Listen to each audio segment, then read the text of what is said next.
to the, I got to go over to here to see.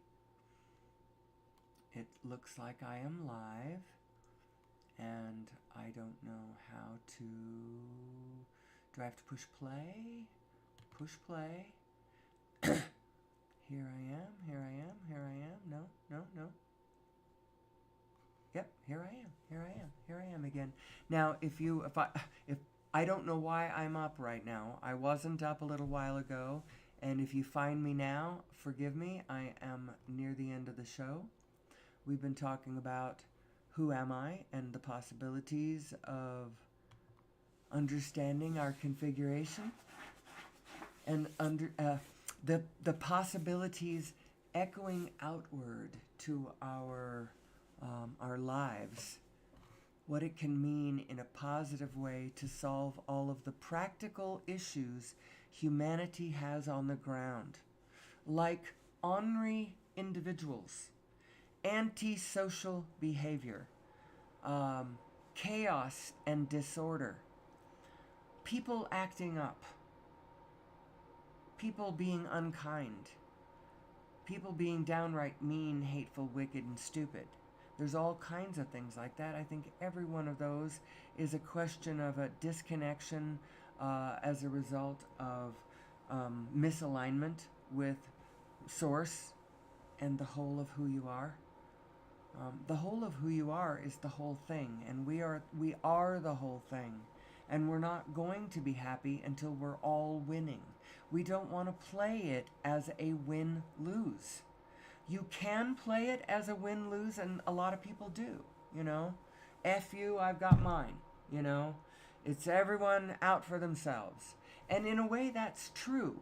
You do need to include yourself very profoundly in the win-win position. You can't just play it for the group. You have to win something for yourself. You have to be a winner in there too. You have to be vested in it. And that's where everyone and their individual choices has to come in. And this is where Abraham talks all the time about we're accused of teaching selfishness, and we do teach selfishness, because there is only one perspective that you realistically have, and that is your perspective through self. And so you are looking at it selfishly, and that's okay. The problem is when you look at it as win-lose selfishly, or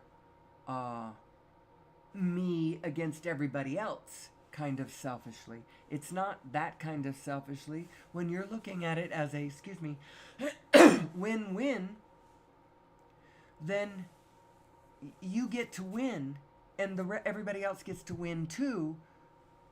That's how you need to draw your equation.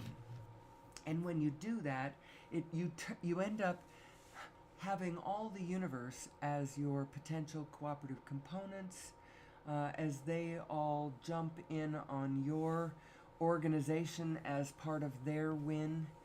I think one of the problems that we just elected a big machine that it has a whole lot of people in it for themselves, but in a kind of a win-lose paradigm in their minds. And so there's a lot of losers being created right now.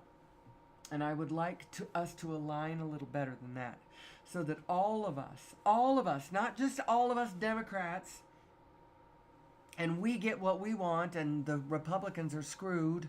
I don't want that either. We're all in this together. Republicans are people too. Democrats are people too. Libertarians are people too. And you know what? Communists are people too.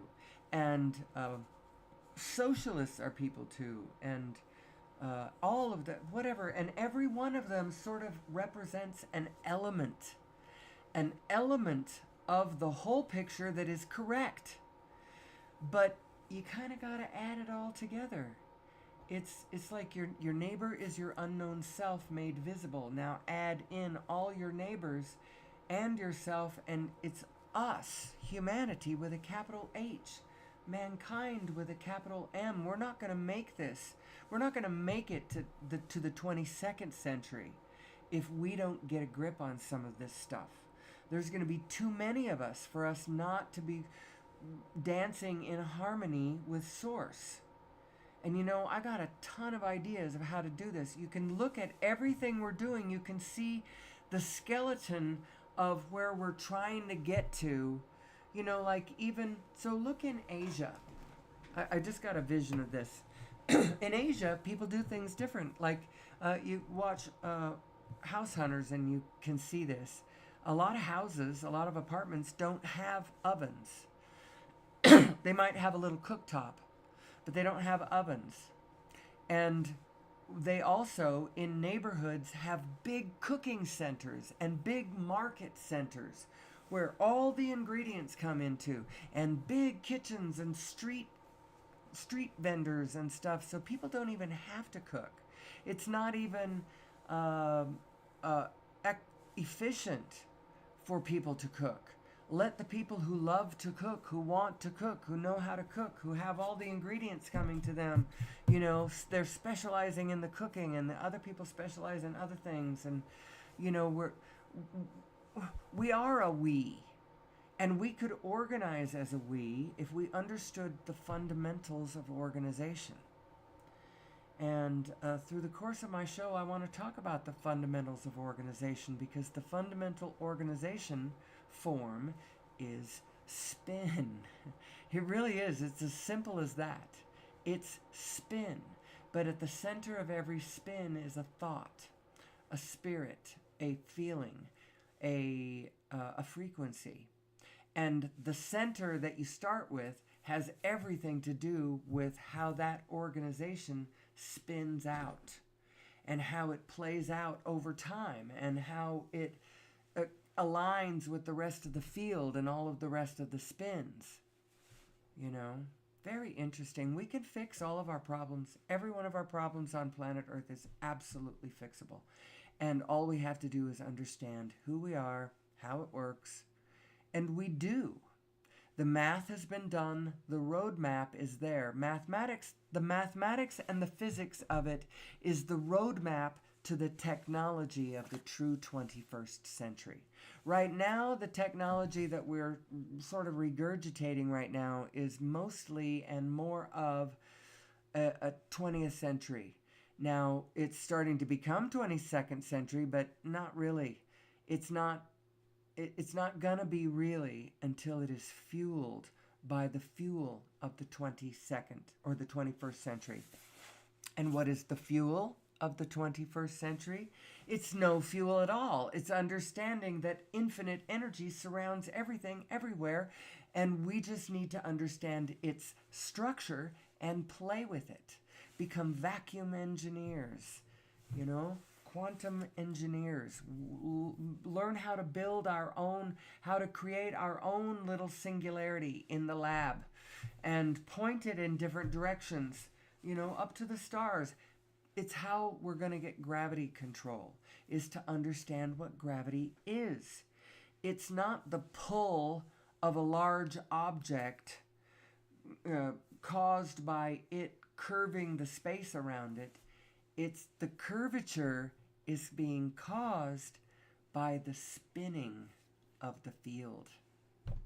And a large momentum of spin that has... Anyway, it's the spin of the planet. It's the spin of this. It's the spinning momentum of this spinning thing. That's what's causing the... So you can create a little spin. It doesn't have anything to do with the... Anyway. So where am I in my show? 54 minutes. I will hit an hour. I really will. I don't have any idea. I went and redid the stream, and I'm going to go look right now and see whether there's anybody over there, and there might not be again. Or I may have fixed it, and now I got listeners. There is one viewer and one like. Oh, who is it? I love you. Indigo. Hi. Hi. Let's see how that works. See if I know how to chat. I can wave. I got the weirdest things. Mine looks like this. Is that what yours looked like? No, mine's more cartoony than yours. Anyway, I'm sorry. I started streaming at 6 a.m., but there was something off with my stream, and then I think I accidentally disconnected myself because nobody had watched, and so I... Anyway, who am I? Who am I, and who is my inner being? This broader perspective that we all share. We all share this broader perspective. And if we could all learn how to get in touch with it ourselves, then each and every one of us would be trusted and trustable to play nice with the whole rest of the group. I know that sounds like pie in the sky, but if you, so if you're interested in my work, I have been doing this as a video riff since the first of the year. I think January 10th was the first day that I posted, and I have posted most days. I took off most of February because we went to New Zealand. And whenever we travel, I take off. I don't really need to. I have a laptop. I could take it with me and do the show, and maybe someday I will. But I tend to riff about source energy, the shape and nature and mathematics of the universe, how we can use this information, knowledge, and understanding to solve our problems instead of stew in them. I use the law of attraction and its understandings of focus and attention to discuss how psychologically, if we understood ourselves and our greater place in this greater field, we could just get on with the work of let's make this a better world, IBM. Let's make this a better world. Let's organize in the right spirit, everyone, whether we're private or whether we're public. And actually, there's a big discussion about that, and maybe there should be, because the collective self that we are is a tricky thing. The collective self we are is a tricky thing. I think the only thing we should be collectively is positive. And it's funny because there's kind of another field of thought that thinks the only thing that we ought to be collectively is negative, and that what I mean is the negative to me is the military and the police force, that which controls, the force that controls each other. That's the only thing that we need to be collectively. That's an interesting concept. Ideally, if we get to the highest level of understanding that I'm trying to shoot for, we aren't going to need the kind of military and police presence. And quite frankly, them being there sort of is screaming to create something for them to do.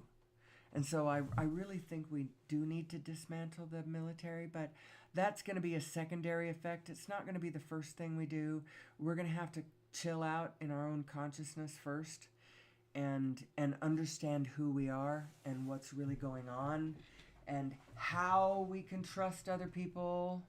Because unless we understand how we can trust other people, then you really can't trust other people. For myself, this is what I think we should do. You figure out over unity. Now you put devices into the hands of human beings that go out into the world with their fabulous, connected, source-driven ideas of what they're going to do, and they're going to do stuff like this. They're going to build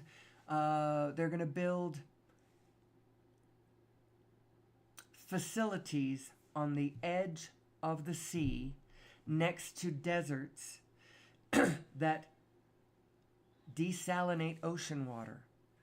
They're going to build pipelines into inland deserts where to create oases and rebloom the desert.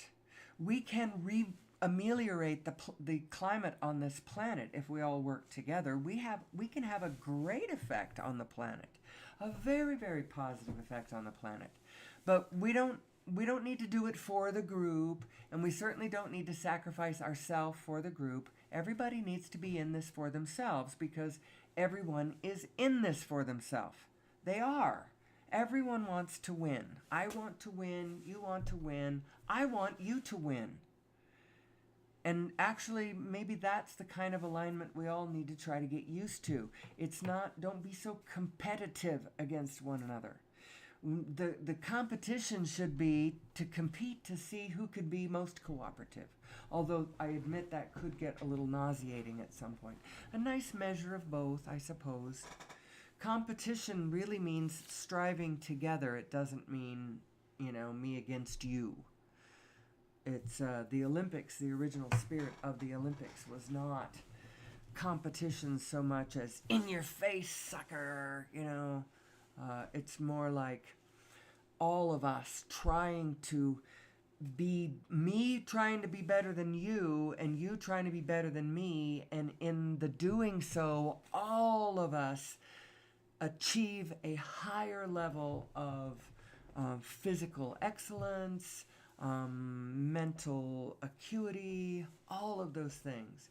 That's what the competition is about. It's not really, to the death, at each other's throats. It's not supposed to be that way. We are not supposed to be that way. We are all in this together. We are one being on this planet. All of us. No matter what our political leanings. Now, I know that from your political lens, when you look out at the others, with a capital O, the others and their scary viewpoints, and how, I am told that they drink the blood of babies, and that if we let them win, they're going to take those babies and bash their heads against the walls because that's how they are, and they hate America, or whatever. Whatever. We are all in this together, and basically the main things we all want are all the same things. I want to get along with my family. I want to find fun things to do. I want to feel safe in this world. I want to feel like humanity is working towards fixing our big problems, like sixth mass extinction and, wars that don't ever seem to end, and, authoritarians that keep, taking over. We're going to have to laugh about that at some point instead of trying so hard to fix it. We're going to need to understand what this phenomenon is. And so I'm going to advise you, go watch something on Netflix. It was narrated, he's got a beautiful voice. That Peter, is his name Dingle? That doesn't sound right. It's the handsome dwarf from Game of Thrones. There's two shows, one about So You Want to Be a Dictator and So You Want to Be a Cult Leader, or something like that. If that's not exactly what it is, just in the search bar put cult leader or dictator, and they come up. There is a phenomenon. It's a psychological phenomenon, and we're going to have a grip on understanding this, understanding who we are, understanding what causes this, understanding how to rehabilitate this, how to realign, there's only one way you have to soothe your way back to wholeness. You can't punish and berate your way back to wholeness. It's akin to the old joke, and the beatings will continue until morale improves. You can't improve the behavior of humanity on the planet through force, through punishment, through revenge, through, like that. That's not how you do it. How you do it is soothing people to their alignment, to their broader perspective, so that they themselves can see the win-win position. I can see where I win when I'm down here in my own cloistered self.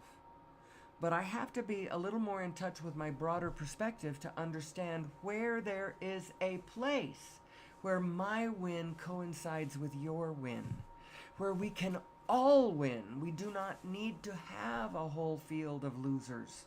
We can have a whole field of winners. We'll get so sick of all the winning. So sick of all the winning, Mr. Trump.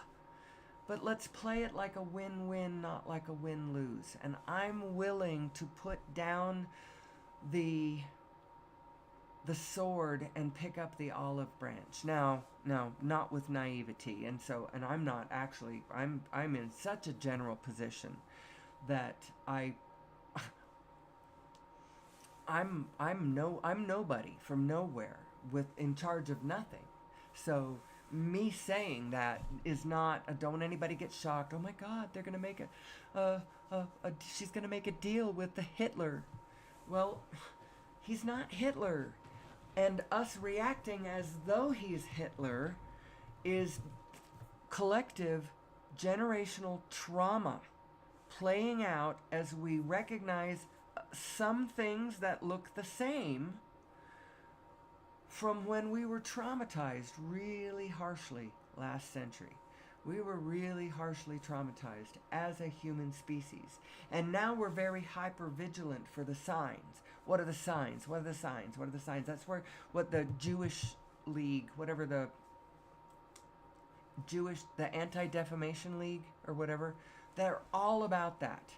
Scanning the landscape for anything that looks anything like that, making damn sure that that never happens again. But that's not exactly how to make sure that that never happens again. On the one hand, understand that that happened and be a student of history and get it so you aren't naive. But then what you actually need to do is understand who we are, how we're configured, what our positive and negative emotions actually mean, the pitfalls and perils of negative conclusion drawing, and the quality and nature and effect of focus and attention and all of that, as well as, expand your imagination for the possibilities of energy and what it would mean. Say if you had I keep harking back to a particular example because it just seems such a perfect one. There's this orchard, and I think it's in Manitoba. I could go look. It was the last season.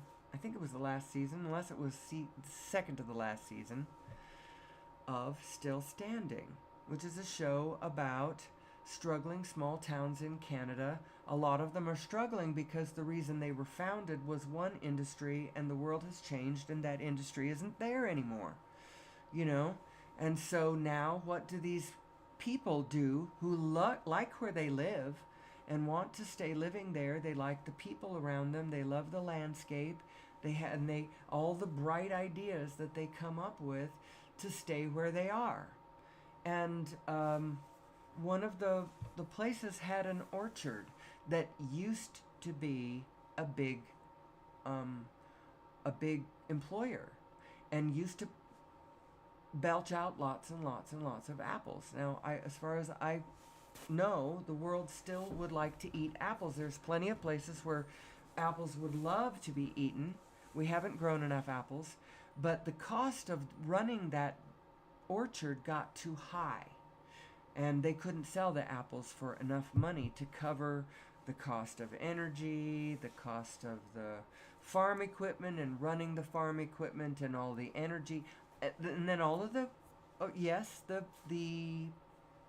salaries that you have to pay the people that help, and all of the ongoing stuff. But it occurs to me that if that same they went out of business because they couldn't, and so whatever. I don't think they plowed the trees up. The trees are still there, but they probably aren't maintained properly, and the apples aren't harvested properly, and people aren't employed properly.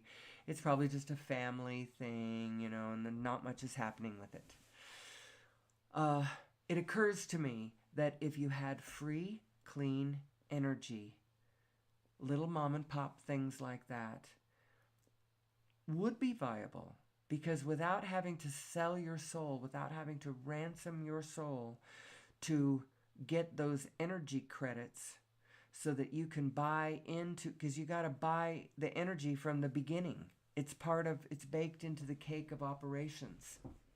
And if you took that out, now could you sell the apples for a decent price? At least enough to hire the 10 people, that you have to hire to run the whatever?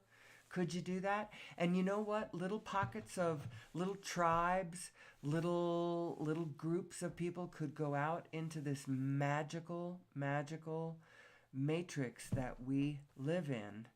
They could go onto the shores of any water, anywhere, and with their energy devices, they could do their thing.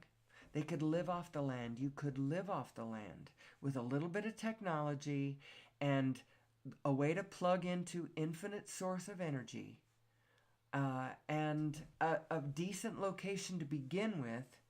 You could make it. You could bring your little tribe and you could do your little thing.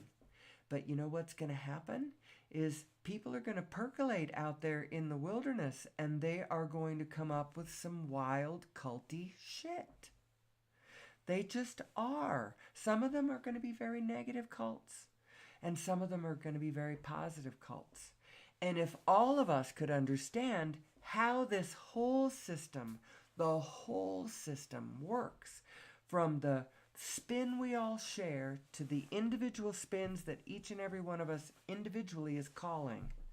And by the way, you aren't just one you. You are so many spins, but your consciousness, who you are as a human being, is at the head, at the seat of, first of all, 50 to 100 trillion individuals who are each and every one of your cells, each and every one of them in it for themselves. Isn't that interesting? And yet they come cohesively together and form a perfect you, a perfect union. Who am I? Such an interesting question. Now, I realize I am an hour and 12 minutes in. I would threaten to quit at an hour, and I didn't. I am going to quit for today. I may not be back tomorrow. I may. It all depends. I don't know. I don't know whether the spirit will move me to come back or not. But tomorrow is Thanksgiving, American Thanksgiving, and so I may not. Ooh, 2 views. Oh, how exciting. Oh, let's see. Somebody. Oh, I love this. I love this. Jeff Lawton has a regressing the desert. Regressing the desert. Oh, so many. Oh, yes. Do you know regreening the desert. Regreening. I like that. I love that. Oh, I love you too, Indigo. You know, I do need to finish. If you want to, if I knew you were going to be here tomorrow, I would be here. But I got a turkey to put in real early, and I have 11 people coming. So for sure, you can tune in just to look, but you know, if you're busy with stuff too, I forgive you. No, we already have created all of the technology that we need to fix every problem that we have on planet Earth today. I learned that little nugget of information from Greg Braden. He pointed it out, and I was like, oh, that's interesting. Yeah, we can resequester carbon. We can desalinate ocean water. We can recycle the Great Pacific Garbage Patch. I used to call it Garbage Island, but I don't think it's solid as that. But it's huge, and it's garbage. And we could recycle that, and it wouldn't be a problem. As a matter of fact, nothing is going to be a problem. We don't really have any problems. And that is perhaps my last message. And with that, I think that I am going to say goodbye for today. I love you, Indigo, and I look forward to the next time that we meet. I have enjoyed so much this riff. Go find me on YouTube. All of my 200 some videos that actually show the progression of this discussion, where I started with my initial feeling was that I was trying to perfect a 2-hour talk. It was going to be a 2-hour presentation that then I was going to boil down to a perfected 18-minute TED Talk nugget. And it never really quite went that direction. It's kind of going this direction instead. And so my always doing it as a YouTube video every morning and then posting it to my channel is morphing into me streaming it, and the different muscles that it's engaging as I imagine that I am actually speaking to people, you know, as well as my ability to plug into one of my riffs and go into that and speak my message of glorious, hopeful future for mankind. If every version of reality exists in some dimension, in some frequency, you know, and we are splintering off billions of times a second, choosing the frequency that we are going to. That means every version of planet Earth exists. The ones that failed, the ones that succeeded. And I'll tell you what, I can't do anything about that. But what I can tell you is this me that I am inhabiting right now, the one that's doing this show, this one wants to be on the version that makes it.